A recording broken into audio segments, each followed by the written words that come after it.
ये माइनर मिनराल कथाटा जेहेतु कि अधिका सोर्स अधिका लोक आवश्यक समस्त गोटे एसेंशियल कमोडिटीज भाया आवश्यक हो जाऊँगी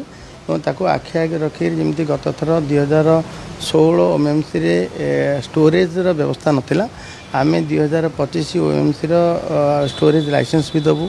ए दबार मत प्रक्रिया आरंभ हो जाए एवं सबुठ बड़ कथा रहा जो असंतुलन बजार कारण विभिन्न प्रकार असुविधार सम्मुखीन होते उपभोक्ता आज जमीक 340 जमी बाली रखा जाकू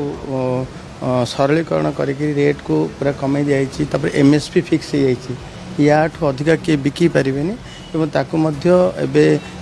प्रथम फेज आमर ई लटरी जरिया जो शीघ्र आरंभ हो मु तो